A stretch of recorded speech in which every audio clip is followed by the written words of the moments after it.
Ikkinchi trek. Beruniy Xorazmda ilm-fan bilan mashg'ul bo'lib, turli bilim sohalarini tadqiq etayotgan bir paytda Buxoroda 17 yashar bir tib olimining shuhrati yoyila boshlagan edi. Tezda bu yosh tabib va faylasufning dovrug'i Xorazmgacha yetib keldi. Bu tabibning nomi Abu Ali ibn Sino edi. U 980-yili Buxoroning Peshku navohiysidagi Afshona qishlog'ida tug'ildi. Abu Ali ibn Sino bolalikdanoq tabobat, meditsinaga muhabbat qo'yib, uni o'rgandi. 15-16 yoshli Abu Ali ibn Sino bilimdon va tajribali tabib bo'lib tanildi. Ayniqsa Buxoro hukmdori Nuh bilan Mansurning davolanmas deb hisoblangan xastaligini shifolagach, yosh tabibning e'tibori juda oshib ketdi. Bu xizmat evaziga beriladigan mukofot o'rniga Abu Ali ibn Sino Amir kutubxonasidagi kitoblarni o'qishga ruxsat so'radi. Shunday ruxsatni olgan yosh tabib kutubxonada jiddiy mutolaaga kirishdi va ko'p yangi bilimlarni kasb etdi. Beruniy ibn Sinoning ilmiy faoliyatini diqqat bilan kuzatib borar edi. Beruniy ibn Sinoning fan va tajribada o'ziga munosib suhbatdosh bo'lishiga ishonch hosil qildi. Shundan keyin u Buxoroga ibn Sinoga bir qancha ilmiy masalalar bo'yicha savollar yozib yubordi. Abu Ali ibn Sino bu savollarga javoblar yozib Beruniyga jo'natib turdi. Bu yozishmalar ikki buyuk fan arbobining ham ilmiy mubohasasi, ham musobaqasi edi. Ular 997-998-yillari amalga oshirilgan. Abu Rayhon Beruniy va Abu Ali ibn Sino o'rtasidagi maktublar arab tilidan o'zbek tiliga Abdufattoh Rasulov va Madaminjon Abdurahmonovlar tomonidan tarjima qilingan. Bu tarjima 1950-1973 yillarda Toshkentda O'zbekiston Fanlar akademiyasi nashriyotida nashr etilgan. Bu yozishmaning arab tilidan rus tiliga tarjimasini Zavadovskiy amalga oshirgan. U ham 1950-1973 yillari Toshkentda o'sha nashriyot tomonidan bosib chiqarilgan. Beruniy ibn Sinoga 18 ta savol yozib yuborgan.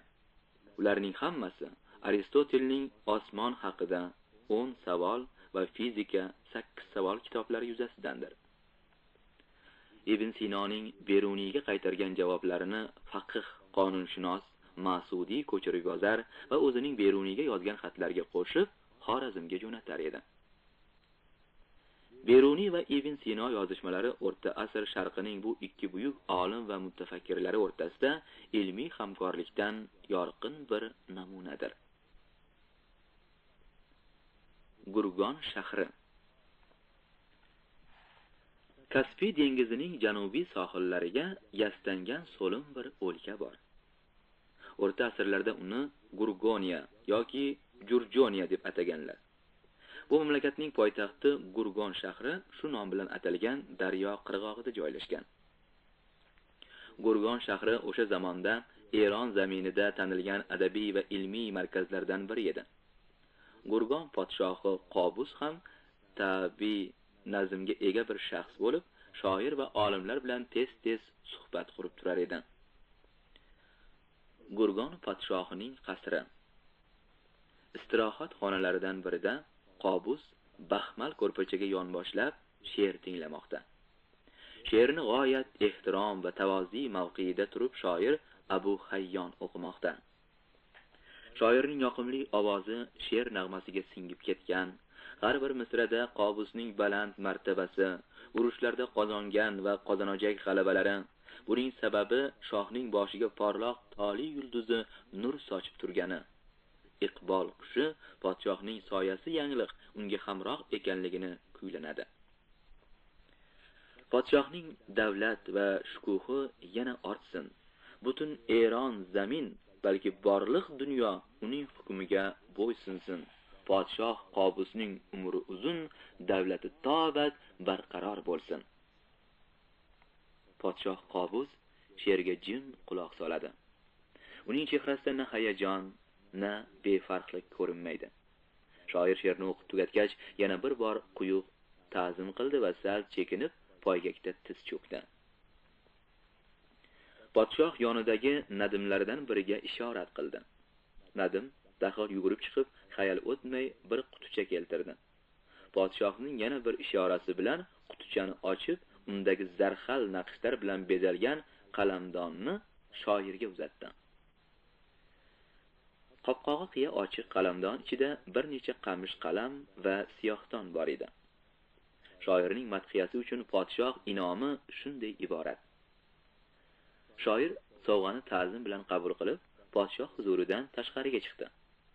Shoirning bunday qalam haqida norozi ekani uning yuz ifodasi va harakatlaridan sezilib turar edi. Ammo shoir agar bu noshukrchiligi biror yo'sinda bilinib qolgudek bo'lsa, o'z boshining qamish qalamning boshi singari kesilajagini ham yaxshi bilar edi. Podshoh dargohidagilar shoirni sovg'a bilan tabrikladilar. Shoir eshitilar-eshitilmas minnatdorchilik so'zlarini udullab saroydan tezda chiqib g'oyib bo'ldi. Shoirga ko'rsatilgan iltifotning kamtarligi ko'pchilikka ayon. Saroy darvozasi oldida salqinda o'ltirgan ikki amaldor suhbatiga ham shu mavzu qo'shildi. Bechora shoir ne umidlar bilan madh bitib keltirgan ekan. Nega u oliy mukofotdan mundoq benasib qolmishdir, dedi ulardan biri. Podshoh hazratlarining fe'lini ko'plar bilmaslar, dedi boshqasi. Shamsul Moli Qobus hazratlari u zotning betlariga qarab maqtov she'rlari o'qishni yoqtirmaydilar. Bunday madhgo'ylikni Hazrat Shoh yolg'onchilik deb biladilar va maqtov so'zlarga beparvo qarab o'zlarini behuda g'ururdan xoli tutadilar. Abu Hayyon bir tog'li shoirning bema'ni qasidasi uchun garchi u she'r madhiyadan ko'ra hajviyaga ko'proq o'xshash bo'lsa-da, podshoh hazratlaridan behad katta sovg'alar olganini aytmishdir. Bu tuhfalar u tog'likning o'zigina emas, balki avlodining tirikchiligiga ham yetarli bo'lar emish. Hamsuhbat ichida podshohlarning fe'lini tushunib bo'larmidi deb o'ylagan bo'lsa-da, suhbatdoshining gapiga javob bermay sukut saqladi. Chunki bu zamonda biror so'z, xususan podshoh to'g'risidagi nomaqbul so'z bosh kesilishiga sabab bo'lajagini u yaxshi bilar edi. Qobus qanchalik shoirona tab va nazokatli idrok egasi bo'lmasin, juda beshafqat podshoh edi. Uning biror jazo sifatida chiqaradigan hukmi faqat bir xil: o'lim. Podshohning farmoniga ko'ra juda ko'p kishilarning boshi kesilgan. Shuning uchun odamlar, ayniqsa podshoh doirasiga aloqador kishilar Qobusning siyosatidan dag' titrar edilar. Har kimning joni o'ziga aziz. Birorta shoirga munosib mukofot bo'ldimi, bo'lmadimi deb kishi o'zining eng oliy mukofoti hayotidan ajrab qolishga rozi bo'larmidi? Ikkinchi hamsuhbatning fikrida shu mulohazalar hukmron edi. U sukut qilgan paytda: mana bir necha oydirki, Abu Rayhon Beruniy shu podshoh Qobus dargohida. Qobus hozircha Beruniyga mehribon, uni o'z saroyida va doirasida ko'rishdan mamnun. Beruniy Gurgonga 1-ming yillikning oxirida keldi. Olim 2-ming yillikni Gurgonda qarshi oldi. Demak, 997-yili Reydan Xorazmga qaytgan Beruniy ko'p o'tmay yana o'z vatanidan chiqib ketishga majbur bo'lgan edi. 1000-yili Bulgakovning fikricha 1001-yil. Beruniy al-Asrarul Voqiya min al-Qurunul Holiya o'tmish asarlardan qolgan yodgorliklar asarini yozib tugallab, uni Gurgon hukmdori Qobus ibn Vushmag'irga taqdim etdi. Bu 27-28 yoshlardagi yutuq fikrli olim Beruniyning katta, mustaqil va g'oyat muhim asari edi. Bu asarning nomini qisqartirib o'tmish yodgorliklari yoki xronologiya deb yuritiladi. O'tmish yodgorliklari. Beruniy o'tmish yodgorliklarini yozib bitirganda insoniyat jamiyati hozirgi kalendar bo'yicha 1000 yillik hayotni boshdan kechirgan edi. Vaholanki, boshqa kalendarlar ham bo'lgan. Ular ham inson hayoti, insoniyat umrini belgilab berganlar. Umuman, o'tmish g'oyat ulug' va ibratli. O'tmishni o'rganmay, uning tajribasini o'zlashtirmay turib, bugungi turmush, ayniqsa kelajakni qurib bo'lmaydi. Beruniy o'zining o'tmish yodgorliklari kitobida qadimiy sharq xalqlari, arablar, suriyaliklar, yahudiylar, eroniylar, sug'dlar, xorazmliklar va shu zamonda yashagan boshqa xalqlarning turmush qoidalari, urf-odatlari, yil sanoqlari, bayram va marosimlar, xullas nimaiki xalq hayotiga oid bo'lsa, shuning hammasini ilmiy asosda tadqiq etdi. Olim bu xalqlar turmushiga oid ma'lumotlarni haqiqat va sog'lom fikr nuqtai nazaridan tahlil qildi, haqiqatga zid ko'rinishlarni qat'iylik bilan rad qildi. Umuman, Beruniy faqat ilmiy haqiqatnigina tan olar edi. Boshqa yondashuv nuqtasi unda bo'lmagan. Beruniy soxtalik, sehr va uydirmani keskin, murosasiz ravishda yer bilan yakson qilar edi. O'tmish yodgorliklari kitobini O'rta Osiyo, Eron, Yaqin Sharq mamlakatlaridagi xalqlar etnografiyasi, tarixi, ijtimoiy tafakkuri bo'yicha mukammal qomus deb atasak xato qilmaymiz. Bu asarning o'zbek tiliga qilingan tarjimasini 1968-yili Toshkentda Fan nashriyoti bosib chiqargan. 486 sahifa tarjimon Rasulov. Abdufattoh Rasulov 1893-1977. Taniqli arabshunos olim. Toshkentda tug'ilgan. 1905-1917 yillari Toshkent madrasalaridan birida arab, fors filologiya va boshqa bilimlardan tahsil olgan. 1944-yildan to umrining oxirigacha O'zbekiston Fanlar akademiyasining Beruniy nomli sharqshunoslik institutida ilmiy xodim bo'lib ishladi. Rasulov mashhur sharq olimlari Farabiy, Ibn Sino, Beruniy, Tabari asarlarini arab va fors tillaridan o'zbek tiliga tarjima qilgan. Rasulov filologiya fanlari kandidati, O'zbekistonda xizmat ko'rsatgan fan arbobi.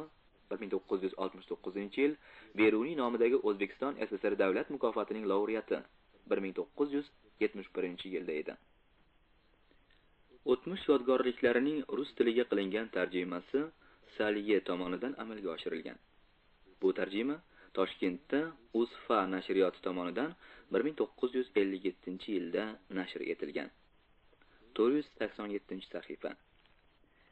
Beruniyning O'tmish yodgorliklari kitobining teksti va arab tilidan ingliz tiliga qilingan tarjimasi Zaxov qalamiga mansub. Bu tarjima 1879-yili London shahrida bosilgan. Teksti 1878-yili Leipzigda nashr etilgan edi. O'tmish yodgorliklari kitobi to'g'risida Tolstoy, Shiglov, Zohidov, Saliye, Karimov, Bulgakov, Irisov, Abdullayev kabi olimlar o'zlarining Beruniy ijodiga bag'ishlangan asarlarida qimmatli fikr va mulohazalar bildirganlar. Beruniy o'tmish yodgorliklarida dastavval kecha va kunduz to'g'risida kitobxonda aniq tasavvur tug'diradi. Quyoshning burjlar falakida bir marotaba aylanib chiqishidan quyosh yili kalendari tuzilgan. Ana shu aylanish muddatida oy ham 12,5 marta o'sha doirani aylanib chiqadi.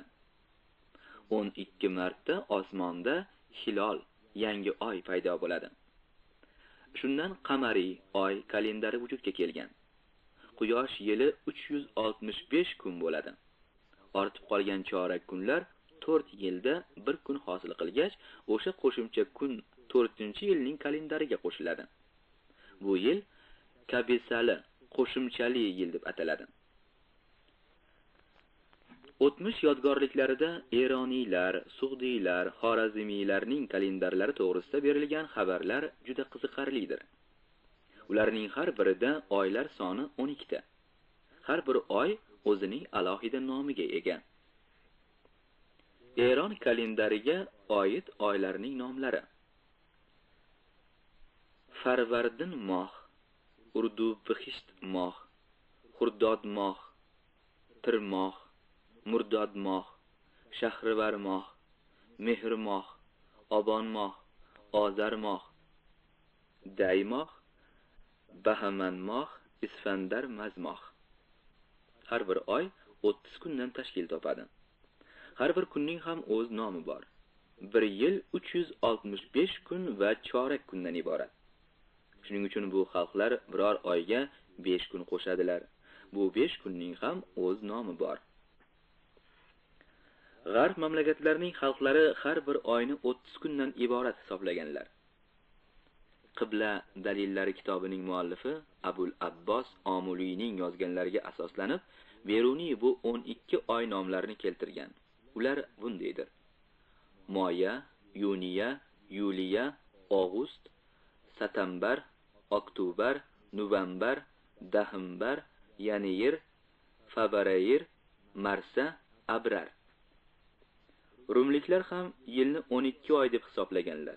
Bu oylarning nomi va miqdori quyidagicha: Yanvarius 31, Febrarius 28, Martius 31, Aflerius 30, Maius 31, Junius 30, Julius 31, Augustus 31, Septembrius 30, Tambrius 30, Novembrius 30, Demrius 31. Ko'rinib turibdiki, bu oylardan ba'zilari 31 kun, ba'zilari esa 30 kundir. Bir yil 365 kun, har 4 yilda yig'ilgan bir kun Febrarius oyiga qo'shiladi va unda Febrarius oyi 29 kun bo'ladi. Yahudiylarda ham oylar soni 12 ta.